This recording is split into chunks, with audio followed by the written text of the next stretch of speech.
नमस्कार। स्वागत है आपका विकास जजिम शो में। आज हम चर्चा कर रहे हैं नगर पालिका अधिनियम 2009 की। आज हम विशेष रूप से राजस्थान नगर पालिका अधिनियम 2009 के अध्याय 4 पर ध्यान केंद्रित करेंगे। ये अध्याय नगर पालिक संपत्ति से संबंधित है।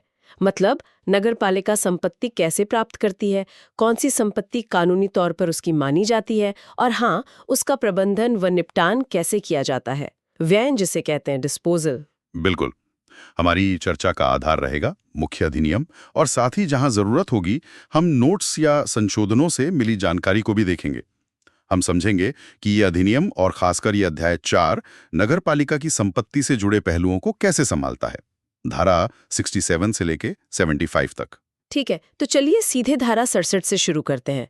ये धारा नगर पालिका को संपत्ति हासिल करने की शक्ति कैसे देती है? अर्जित और धारण करने की शक्ति हम्म। ये साफ करती है कि हर नगर पालिका को इस एक्ट के उद्देश्यों के लिए नगर पालिक क्षेत्र की सीमाओं के अंदर हो या बाहर, दान से, खरीद कर या किसी और कानूनी तरीके से चल और अचल दोनों तरह की संपत्ति या उसमें कोई हित मतलब कोई अधिकार अर्जित करने और उसे अपने पास रखने की शक्ति होगी।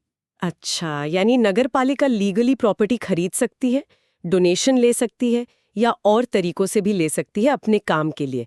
अब ये बताइए कि कौन सी संपत्ति है जो बिना खरीदे या दान लिए ही मतलब अपने आप नगर पालिका की मानी जाती है? धारा 68 शायद इसी बारे में है ना? जी हाँ, धारा 68 संपत्ति का निहित होना, वेस्टिंग ऑफ प्रॉपर्टी, यही विस्तार से बताती है।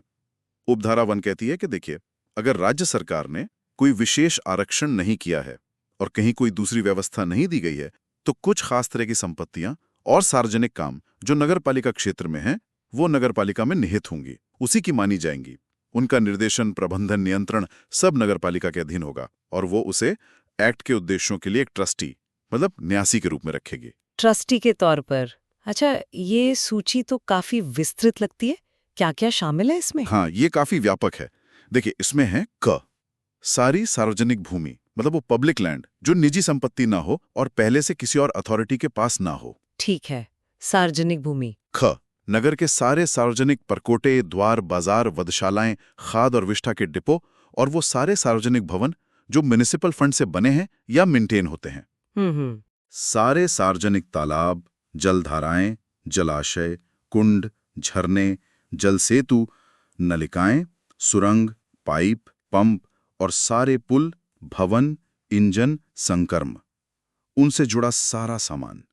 और हाँ, किसी सार्वजनिक तालाब या कुएं से लगी पास की जमीन भी, अगर वो निजी संपत्ति ना हो। अच्छा। घ किसी रास्ते में उसके किनारे या नीचे की सारी सार्वजनिक मलनालियां, नालियां, जल सरणियां, सुरंगें, पुलियाएं और जलमार्ग। जी। ऋणा सारे सार्वजनिक मार्ग और पटरियां, उन पर पड़े पत्थर और दूसरी सामग्री और उन रास्तों पर लगे पेड़, निर्माण उपकरण वगैरह। ठीक है। च सभी सार्वजनिक पार्क, बाग, चौक और सार्वजनिक खुली जगह। छ नदियों, जलधाराओं या तालाबों पर बने सभी सार्वजनिक घाट। ज ऐसी सरकारी भूमियां, चाहे वो नगरपालिका क्षेत्र के अंदर हो या बाहर, जिन्हें राज्य सरकार आदेश द्वारा नगरपालिका में निहित करे मतलब वेस्ट करे। झ सारे सार्वजनिक लैंप, लैंप पोस्ट और उनसे जुड़े उपकरण। न्य सारे सरकारी भवन और वो निजी जमीनें और भवन जो नगरपालिका को दान या किसी और तरह से ट्रांसफर किए गए हैं। ठीक। ट्र मृत शरीरों के निपटान के लिए सभी सार्वजनिक स्थान सिवाय उनके जो किसी विशेष कानून के तहत आते हैं। ठ सार्वजनिक रास्ते या जगह पर इकट्ठा हुआ सारा ठोस कचरा जिसमें मरे हुए पशु पक्षी भी शामिल हैं। और ड सभी भटके हुए जानवर जिनका कोई निजी मालिक ना हो। बाप रे, ये सूची तो वाकई बहुत लंबी है। लगभग सब कुछ ही आ गया इसमें। अच्छा, खंड ज में आपने बताया कि राज्य सरकार कुछ सरकारी जमीनें नगर पालिका को दे सकती है। क्या सरकार ये जमीन वापस भी ले सकती है? हाँ बिल्कुल, उपधारा 2 इसी का प्रावधान करती है। इसके मुताबिक राज्य सरकार ऑफिशियल गैजेट में नोटिफिकेशन द्वारा खंड ज के तहत नगर पालिका को दी गई किसी भी सरकारी भूमि को कुछ शर्तों पर, जो सरकार तय करे, समय समय पर वापस ले सकती है, पुनर्ग्रहित कर सकती है। अच्छा, किन स्थितियों में? 2 मुख्य स्थितियां बताई गई हैं। आई, अगर जांच में पाया जाए कि नगर पालिका ने उस जमीन का कुप्रबंधन किया है, मतलब मिसमैनेजमेंट किया है, या फिर अगर वो जमीन राज्य सरकार को लोकहित में, मतलब पब्लिक इंटरेस्ट में किसी दूसरे काम के लिए चाहिए। समझ गए। अब अधिनियम के साथ जो नोट्स उपलब्ध हैं, उनमें एक नई धारा 60A का भी जिक्र है। वो क्या कहती है? जी, नोट्स के अनुसार इस अधिनियम में बाद में धारा 60A जोड़ी गई। इसका शीर्षक है भूमि का नगरपालिका में निहित होना और उसका व्ययन। नोट्स के हिसाब से यह धारा स्पष्ट करती है कि नगरपालिका बनने के बाद नजूल भूमि को छोड़कर सारी भूमि नगरपालिका को सौंपी गई और उसमें निहित समझी जाएगी। और ये नजूल भूमि क्या होती है, जैसा कि नोट्स में बताया गया है? नोट्स में इसकी परिभाषा है। नजूल भूमि मतलब नगरपालिका क्षेत्र के अंदर स्थित वो आबादी भूमि जो राज्य सरकार में निहित रहती है, मतलब राज्य सरकार के स्वामित्व वाली आबादी भूमि। अच्छा। नोट्स के अनुसार धारा 68A ये भी बताती है कि नगरपालिका अपनी भूमि का व्ययन यानी डिस्पोजल कैसे कर सकती है, या तो बिना विकास कराए या विकास कराने के बाद कुछ शर्तों के तहत। नोट्स ये भी कहते हैं कि भूमि पर कोई भी विकास कार्य नगरपालिका के नियंत्रण और पर्यवेक्षण के बिना नहीं होगा। और हाँ, नोट्स ये भी इशारा करते हैं कि राज्य सरकार चाहे तो नगरपालिका में निहित भूमि UIT या DA को सौंप सकती है। ठीक है। तो संपत्ति निहित होने के अलावा क्या नगरपालिका समझौते, अदला बदली या लीज के जरिए भी संपत्ति ले सकती है? हाँ, धारा 69 इसी की व्यवस्था करती है। शीर्षक है करार, विनिमय, पट्टा, अनुदान आदि द्वारा नगरपालिका द्वारा संपत्ति का अर्जन। उपधारा 1 के तहत नगरपालिका कुछ शर्तों पर, जो वो खुद मंजूर करे और राज्य सरकार का पहले अप्रूवल लेकर, आई करार द्वारा मतलब एग्रीमेंट से कोई अचल संपत्ति या उस पर कोई सुखाधिकार मतलब ईजमेंट अर्जित कर सकती है। ईजमेंट? किसी और के संपत्ति पर उपयोग का अधिकार? हाँ, वही। विनिमय यानी एक्सचेंज द्वारा कोई संपत्ति ले सकती है। और तीसरा, अचल संपत्ति किराए पर या पट्टे मतलब लीज पर ले सकती है। ठीक है। उपधारा 2 कहती है कि नगरपालिका किसी दानदाता से कोई अनुदान यानी ग्रांट या समर्पण यानी डेडिकेशन भी स्वीकार कर सकती है, चाहे वो आय के रूप में हो या चलअचल संपत्ति के रूप में, जिससे नगरपालिका के काम में मदद मिले। और उपधारा 3 ये भी साफ करती है कि नगरपालिका charitable and religious trusts act 1920 या इंडियन ट्रस्ट्स एक्ट 1882 के तहत बने किसी ट्रस्ट की लाभार्थी यानी बेनिफिशियरी भी बन सकती है। ये कानूनी तौर पर मान्य होगा। यहाँ भी नोट्स में एक अतिरिक्त धारा 69 का जिक्र है। ये किस बारे में है? जी, नोट्स के अनुसार धारा 69 का जोड़ी गई है। शीर्षक है कुछ भूमियों से अधिकारों के समर्पण को स्वीकृति तथा पूर्ण स्वामित्व पट्टा विलेख जारी करना। ये उन लोगों से जुड़ी है जिनके पास नगरपालिका क्षेत्र में ऐसी कृषि भूमि है जिसका पट्टा नगरपालिका ने जारी नहीं किया है, या जिनके पास किसी और कानून के तहत जमीन का आदेश या पट्टा है। अच्छा, उनके लिए क्या प्रावधान है? नोट्स में बताया गया है कि ऐसा व्यक्ति अगर चाहे तो फ्री होल्ड लीज डीड मतलब पूर्ण स्वामित्व पट्टा विलेख लेने के लिए अपने मौजूदा अधिकार नगरपालिका के पक्ष में सरेंडर कर सकता है, मतलब सौंप सकता है। फिर निर्धारित फीस और चार्ज देने पर नगरपालिका उसे पूर्ण स्वामित्व पट्टा जारी कर सकती है। नोट्स ये भी साफ करते हैं कि जमीन से जुड़े पहले के कोई भी करार या भार मतलब कवनेंस या इनकम्ब्रेंसेस वो जारी रहेंगे। ये दिलचस्प है, लेकिन अगर नगरपालिका को किसी सार्वजनिक काम के लिए जमीन चाहिए और मालिक बेचने को राजी ना हो, तब क्या होगा? क्या जबरदस्ती अधिग्रहण मतलब अनिवार्य अर्जन का कोई प्रावधान है? हाँ, बिल्कुल है। इसके लिए धारा 70 है, भूमि का अनिवार्य अर्जन, कंपल्सरी एक्विजिशन ऑफ लैंड।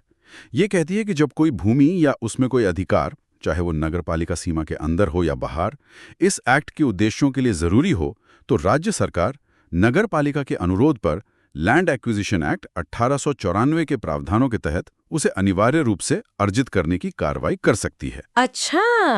और जब नगरपालिका तय मुआवजा और अधिग्रहण के खर्चे राज्य सरकार को चुका देती है, तो वो भूमि या अधिकार नगरपालिका में निहित हो जाते हैं, मतलब उसके हो जाते हैं। मतलब जनहित में जरूरत पड़ने पर सरकार नगरपालिका के लिए भूमि अधिग्रहण कर सकती है, बशर्ते उचित मुआवजा दिया जाए।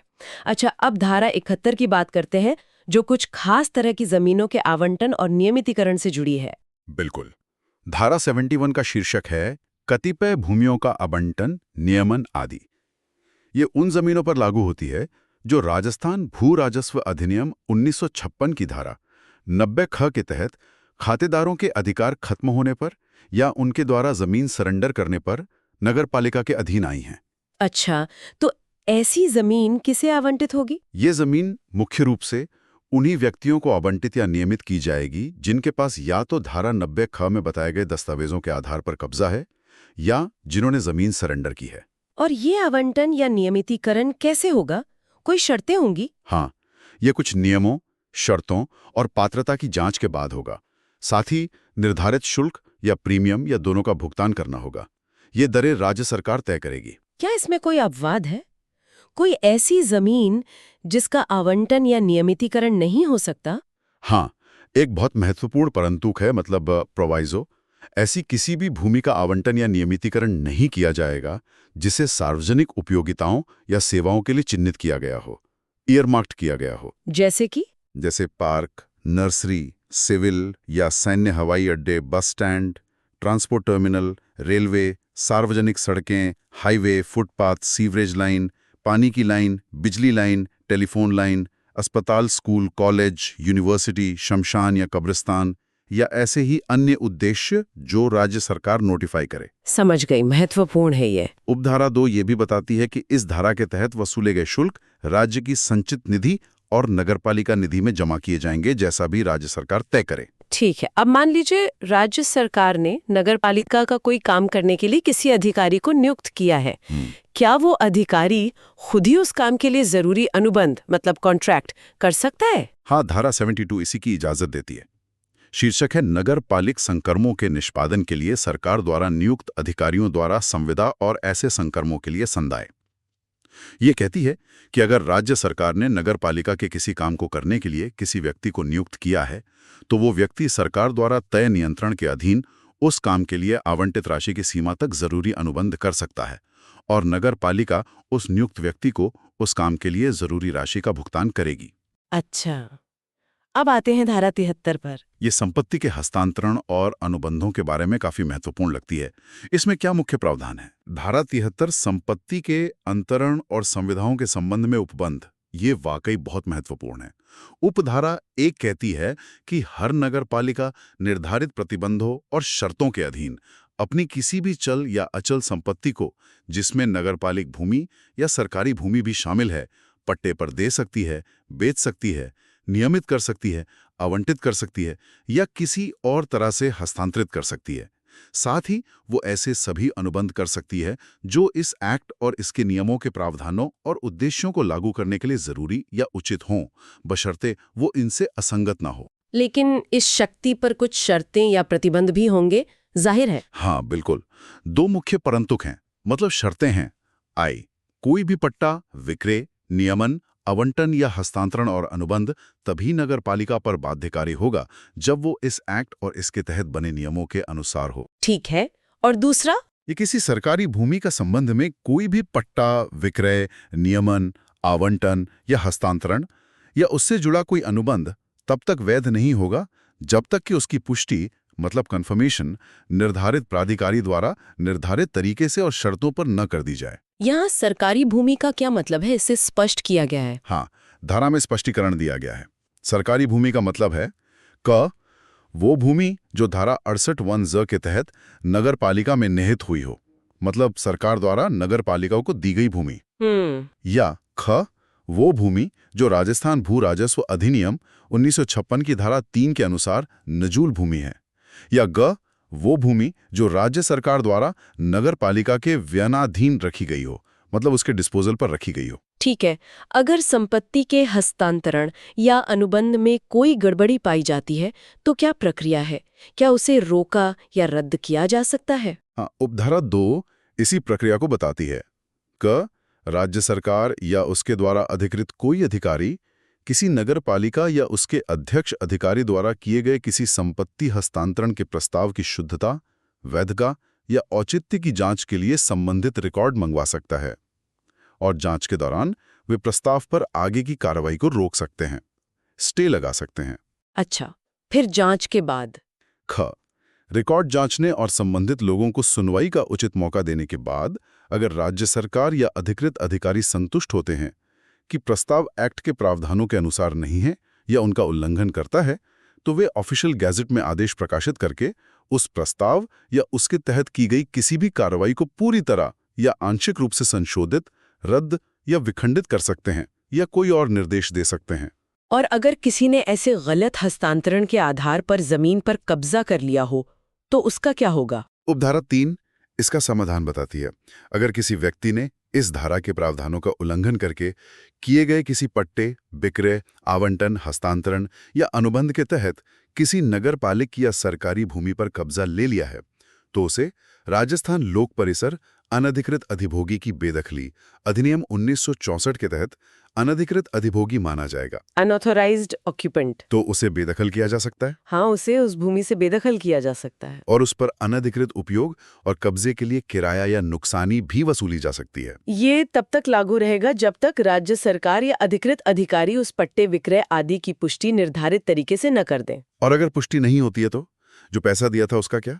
इसमें एक महत्वपूर्ण परंतु ये भी है कि अगर पुष्टि नहीं की जाती है तो नगर पालिका अध्यक्ष या अधिकारी द्वारा प्राप्त कोई भी राशि, मतलब कंसिडरेशन, उस बेदखल किए गए व्यक्ति को वापस कर दी जाएगी, रिफंड कर दी जाएगी। पूर्ण स्वामित्व या पट्टाधृति आधार पर होना। ये साफ करती है कि धारा 71 या 73 के तहत भूमि का हर ट्रांसफर या तो फ्री होल्ड आधार पर होगा या लीज होल्ड आधार पर। ठीक है। नोट्स में यह भी प्रावधान है कि जो भूमि लीज बेसिस पर बेची गई, आवंटित की गई, नियमित की गई या ट्रांसफर की गई है, उसे निर्धारित शर्तों और कन्वर्जन चार्ज देने पर फ्री होल्ड भूमि में बदला जा सकेगा, कन्वर्ट किया जा सकेगा। और नोट्स में एक और धारा 73B भी है जो आवंटन रद्द करने से संबंधित लगती है। हाँ, नोट्स के अनुसार धारा 73B भी जोड़ी गई है, आवंटन का प्रतिसंहरण और पट्टा विलेख का रद्दकरण। ये कहती है कि अगर कोई व्यक्ति झूठे दस्तावेजों या झूठी घोषणा के आधार पर कोई आवंटन या पट्टा हासिल करता है तो नगरपालिका उसे 7 दिन का नोटिस देकर उस पट्टे को रद्द कर सकती है, कैंसिल कर सकती है। और अगर किसी का पट्टा रद्द हो जाए तो नोट्स बताते हैं कि वो व्यक्ति 15 दिन के अंदर राज्य सरकार या उसके द्वारा अधिकृत व्यक्ति के पास अपील कर सकता है। एक महत्वपूर्ण बात यह है कि ऐसे मामलों की सुनवाई या अपील सिविल कोर्ट में नहीं हो सकती। अच्छा, यानी धोखाधड़ी से प्राप्त आवंटन रद्द हो सकता है और इसकी अपील सिविल कोर्ट में नहीं बल्कि राज्य सरकार या उसके द्वारा नामित अधिकारी के पास होगी। अब इतनी सारी संपत्तियों का हिसाब किताब रखना भी तो जरूरी होगा। क्या इसके लिए कोई प्रावधान है? बिल्कुल। धारा 74 इसी पर केंद्रित है, स्थावर नगरपालिक संपत्ति की तालिका और मानचित्र। उपधारा 1 कहती है कि हर नगरपालिका उन सभी अचल संपत्तियों की जो उसमें निहित हैं, उससे संबंधित हैं या उसने अर्जित की हैं, एक तालिका यानी इन्वेंट्री और एक मानचित्र यानी मैप बनाए रखेगी। और इस एक्ट की शुरू होने के 1 साल के अंदर इन अपडेटेड तालिकाओं और नक्शों की कॉपियां डायरेक्टर लोकल बॉडीज के ऑफिस में जमा करानी होंगी। और इसे अपडेट भी रखना होगा। हाँ, उपधारा 2 के अनुसार चीफ म्युनिसिपल ऑफिसर हर साल एक एनुअल स्टेटमेंट तैयार करेगा जिसमें संपत्ति तालिका में हुए बदलाव अगर कोई हो उन्हें दिखाया जाएगा। ये स्टेटमेंट नगरपालिका के सामने रखा जाएगा और इसकी कॉपी डायरेक्टर लोकल बॉडीज को भी भेजी जाएगी। और अध्याय की अंतिम धारा, धारा 75 भी रिकॉर्ड रखने से ही संबंधित है। जी हाँ, धारा 75 नगरीय भूमि और संपत्तियों के अभिलेखों का संधारण। ये धारा नगरपालिका को शक्ति देती है कि वो दूसरे संबंधित विभागों या अथॉरिटीज से सलाह करके नगरपालिक क्षेत्र के अंदर स्थित सभी संपत्तियों का, जिसमें नगरीय भूमि और निजी संपत्तियां भी शामिल हैं, एक रिकॉर्ड तैयार कर सकती है, उसे बनाए रख सकती है और नियमित रूप से अपडेट कर सकती है। ये काम किस तरीके से किया जाएगा, वो तरीका राज्य सरकार निर्धारित करेगी। तो ये थी राजस्थान नगर पालिका अधिनियम 2009 के अध्याय 4 की हमारी विस्तृत चर्चा। हमने धारा 67 से 75 तक देखा कि नगर पालिका संपत्ति कैसे हासिल करती है, कौन सी संपत्ति स्वतः उसकी मानी जाती है, अनिवार्य अधिग्रहण कैसे होता है, कुछ खास जमीनों का आवंटन और नियमितीकरण कैसे होता है, संपत्ति के हस्तांतरण और अनुबंधों पर क्या नियम और नियंत्रण है, और इन सब का रिकॉर्ड कैसे रखा जाता है। काफी कुछ कवर किया हमने। सही कहा। हमने देखा कि ये अध्याय मुख्य अधिनियम और उपलब्ध नोट्स के प्रावधानों को मिलाकर एक स्पष्ट ढांचा देता है। ये सुनिश्चित करता है कि नगरपालिकाओं के पास अपने काम करने के लिए जरूरी संपत्ति हो, लेकिन साथ ही उसके प्रबंधन, हस्तांतरण और निपटान में पारदर्शिता और कानूनी प्रक्रियाओं का पालन हो, खासकर सरकारी या सार्वजनिक भूमि के मामले में। और रिकॉर्ड रखने की अनिवार्यता भी इसी पारदर्शिता का एक अहम हिस्सा है। यदि आपको ये व्याख्या पसंद आई हो तो हमारे YouTube चैनल विकास जाजिम को सब्सक्राइब करें, इस ऑडियो को अपने दोस्तों के साथ शेयर करें और अगर पसंद आया हो तो लाइक ज़रूर करें। अगर आपके पास कोई सुझाव या विचार है तो कृपया उन्हें कमेंट बॉक्स में अवश्य लिखें। धन्यवाद।